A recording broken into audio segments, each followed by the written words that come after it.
neat list of all the jobs, right? The 211 jobs. So we have the name of the company neat, and we also have the titles, right?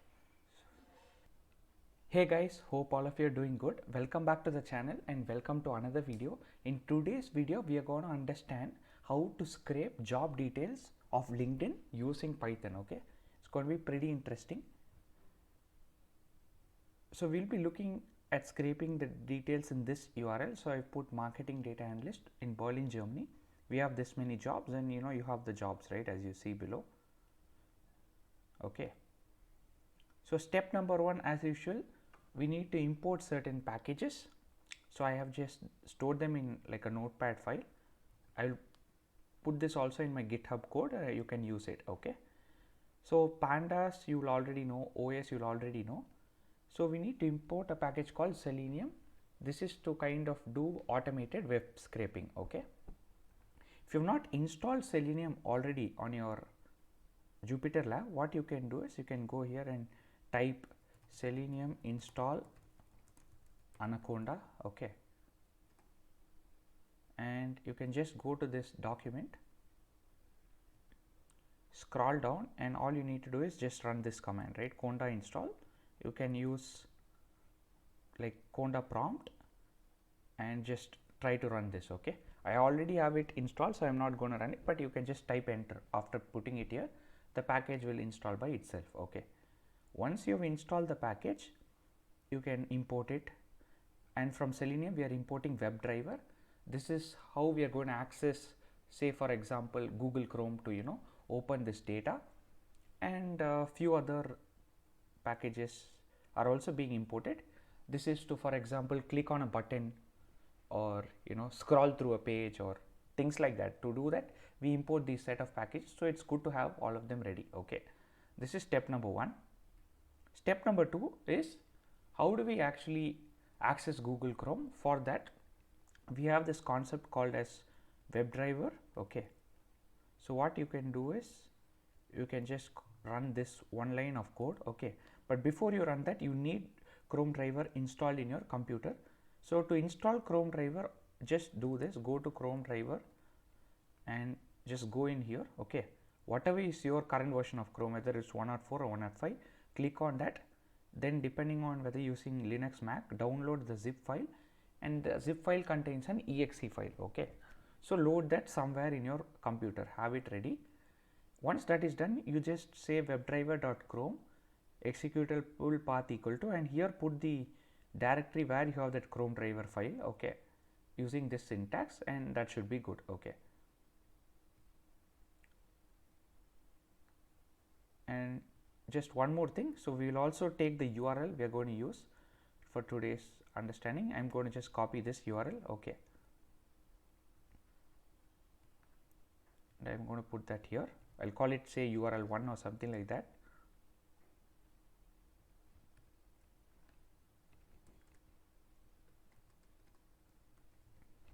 Cool, so URL1 is there already. Let me run this.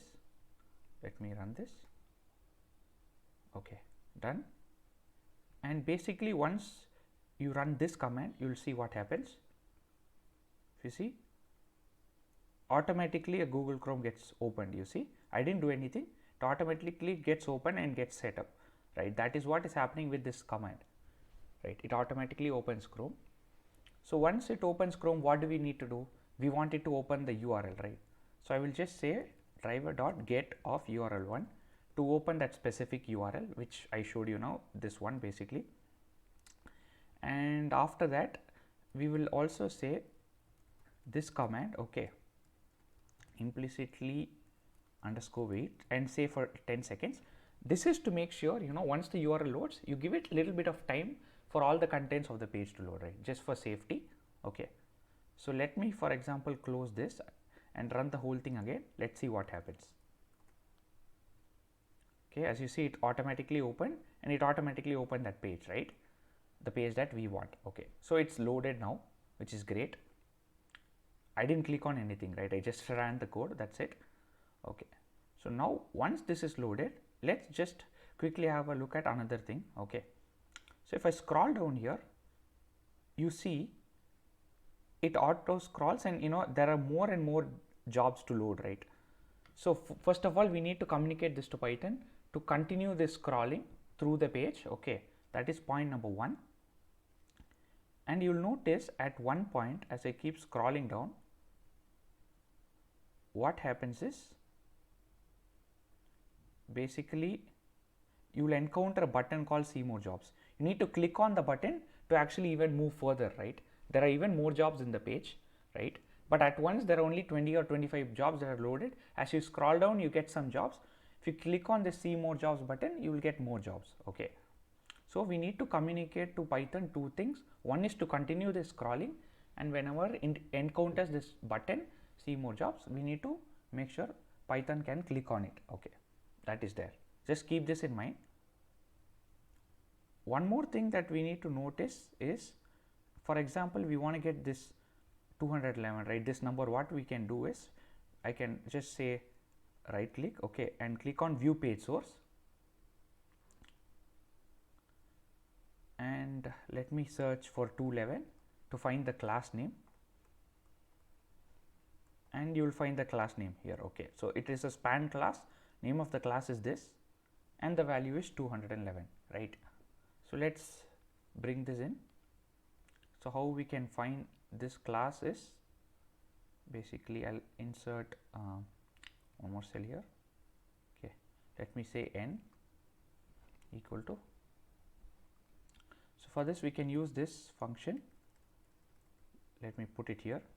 So n is equal to driver dot, so we can find elements by the name of the class. Okay,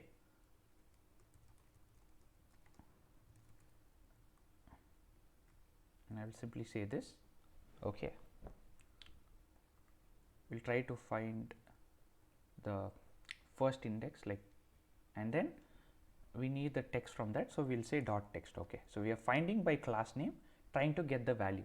Okay, I think this bracket will not come. Let's try.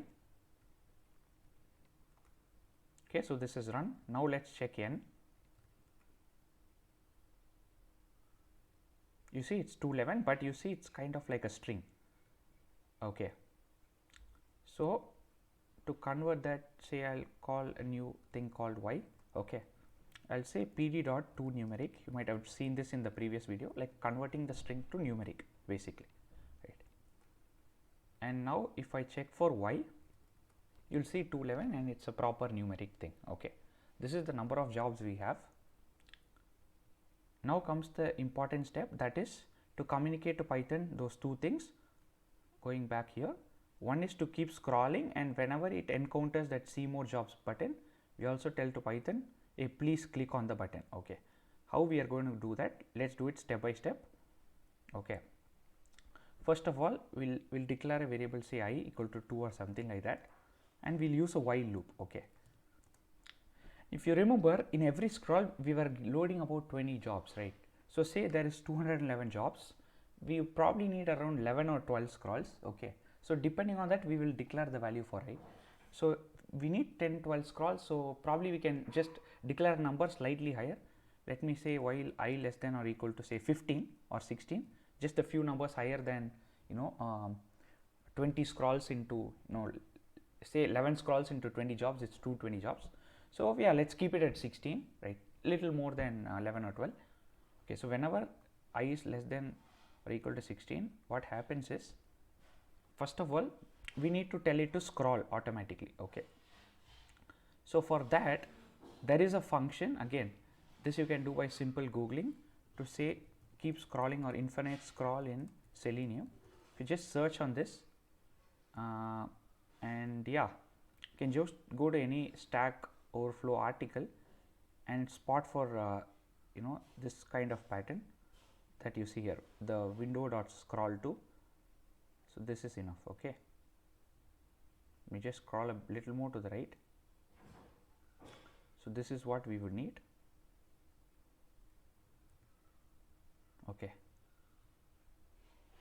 so we will say driver dot execute underscore script of this. Okay, so this says scroll from the beginning, right, from 0 to the length of the screen or whatever, and keep doing that. Since we are putting it in a while loop, it will keep doing it for a while. Okay. And of course, as usual in the while loop, we will increment. So I becomes I plus 1, and this loop keeps running till I is less than or equal to 16. Okay. Once this increment is done, so this scrolling will continue, right? But still we need to spot one more thing. So whenever we are scrolling and at some point we will actually encounter this see more jobs button, we need to ensure we click on it. So for that, what we can do is we'll say try, right? So in cases we encounter the button, let me declare a new variable, say x or something. Okay. And to kind of find the button, what we can do is again go back to our page source. Okay. And the button has text see more jobs, so let's just type see more jobs. Okay. And you see the name of the button is this one, array label equal to load more results. Okay. So I'll just copy this. So we need to communicate to click on the button. So I will say first we need to find this button. For this we will have to do find elements by x path, right? This is not a class. We will do by x path, and then the syntax goes something like this. So can type button, okay, open brackets,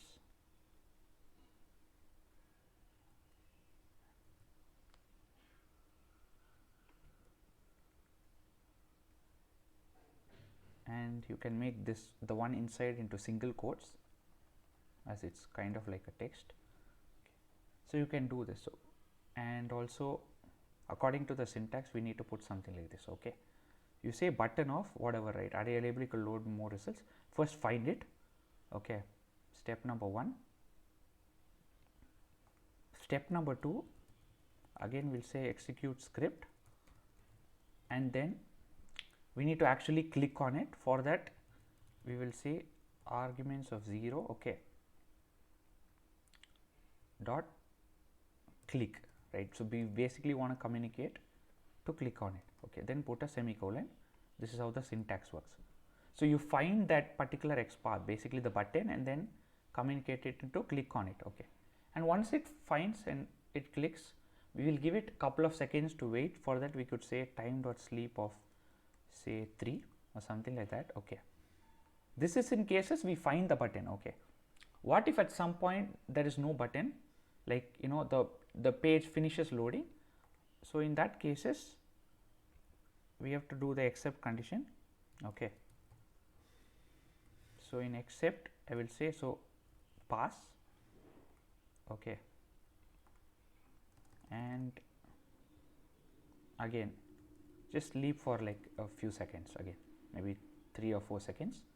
So in cases it doesn't find the button, it just sleeps for 4 seconds and keeps continuing the process. So it keeps coming back to the scrolling and it continues. Wherever it finds the button, it also clicks on it.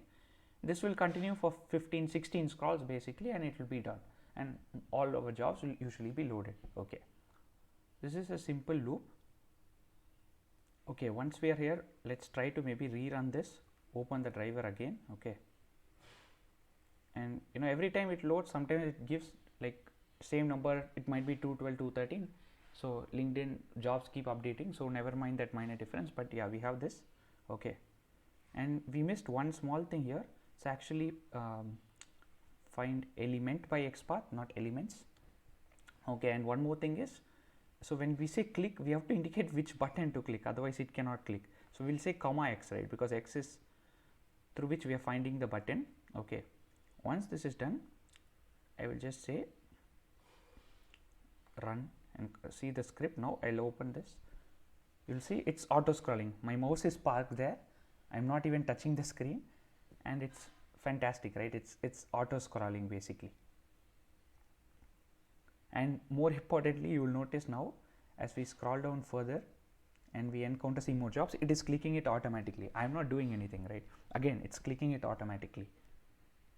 And you see it's literally loaded all the pages, like all the jobs in the page, right? It says you viewed all the jobs, so everything is loaded now, right? So now we have everything loaded. Great. Okay, so everything is stored. Now let's For example, try to find the name of the company in every case. Okay.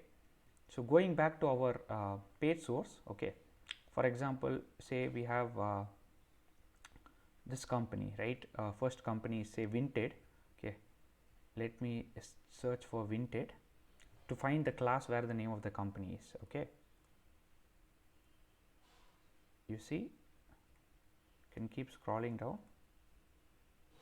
So yeah, we are able to see the position, the link. So you see basically, so base search card subtitle, right? This has the value Vinted. Okay. And then base search card title, right? That has the value of the profile or name of the profile. Okay. So we'll now try to find these two classes, right? Base search card title, base search card subtitle, and find the name of company and title accordingly. Okay. First we'll do for company. So I'll just take this. Okay. This is the class.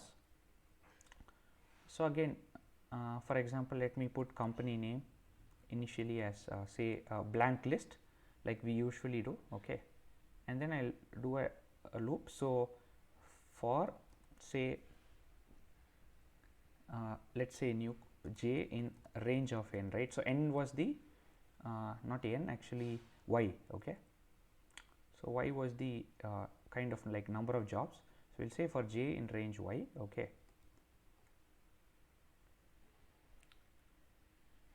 We will find say company equal to, we can use the same strategy, driver dot find elements by class name. Okay.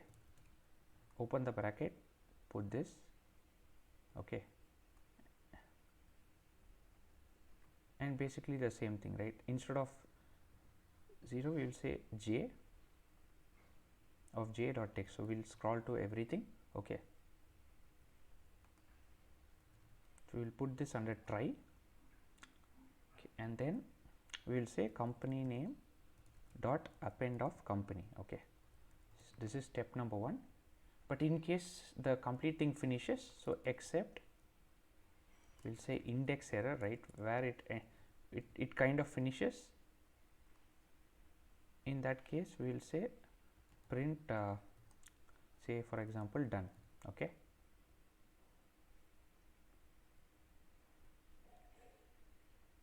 So now let me try to run it. Okay. Indentation block line 3. See, after try, this has to be aligned properly, right? Let me put it like this. Okay. Let's try to run it.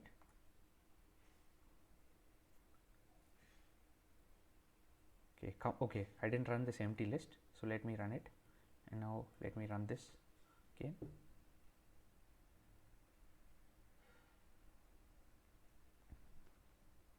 And it's finished, right? Okay. Now let's try to see what is there in company name. So we get all the companies as a list, as you see.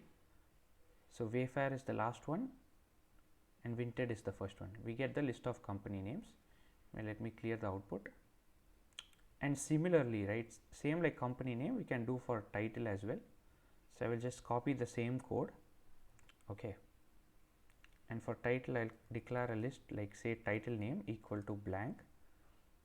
And after that, run this. But here the name of the class will change. So for title, then you see this is inside this class. So I'll copy this class instead. That's the only thing that will change. Rest of the code is the same. So this is basically title, right? And this is title name dot append of title. So I run title name, then I run this.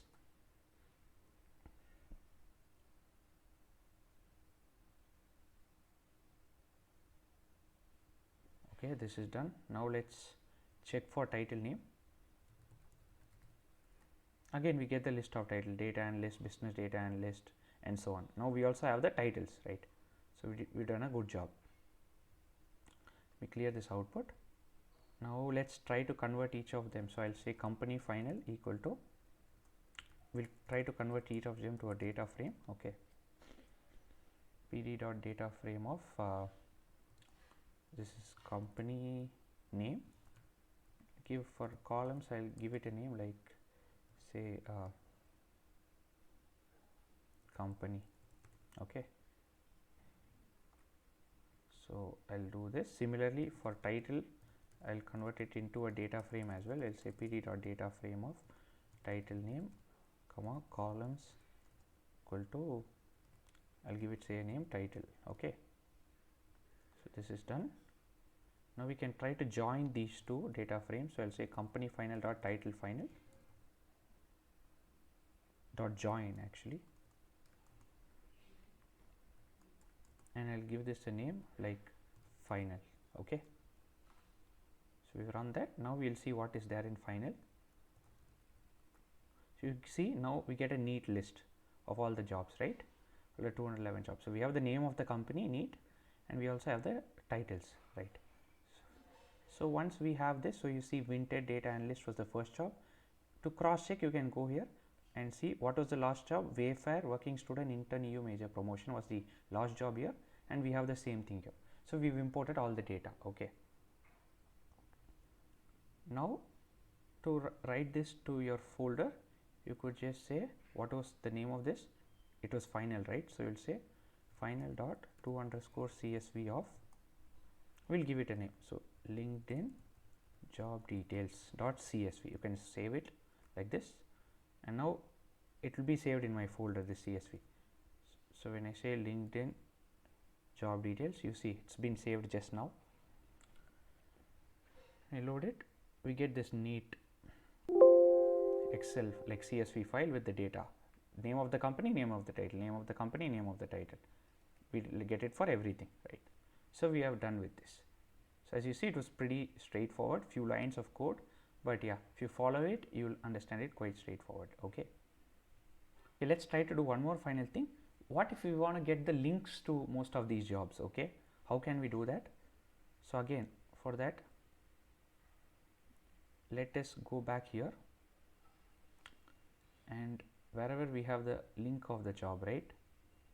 For example, let's try Vinted only, and yeah, this is where we have the link of the job, right? What is it inside? It's inside this class base card full link. Okay, so we say we want, and it's in the href part. Okay, so I'll copy this class first, and let me declare a new list, like I'll say link list or something, say equal to blank,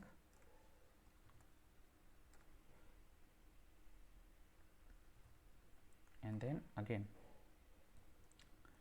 I'll say find link equal to driver dot find elements or element. Let's check for class name. Yeah, it's elements. Find elements by class name, and same thing. Okay, say this one, we'll say find elements by class, and there should be an underscore here. Okay, then that is done. So you see the same page has 211 links, right? So we'll have to for loop through like everything, scroll through them one by one. So we'll say, for example, for say some random letter, say for K in find link. So every time we find this link, what we want to do is we want to of course append it to the linked list. So we'll say linked list dot append of, there's a small twist here. Okay, so this is not part of the text of the class, but it's in the href part. So to kind of communicate that to Python, we will say k dot get under attribute. Okay, this is the syntax of href. Okay, something like this should work. Okay, so every time it's going finding the class, and inside the class we are not getting the text, we are getting the href attribute and appending it to our blank linked list. Now if I say linked list, we get the full list of all the jobs. Okay, if you want, you can also save this to a CSV. So basically we are able to get the company name, title name, and the link of the job as well. Okay, I hope you enjoyed the video. I will see you again in another video. Till then, take care. Bye.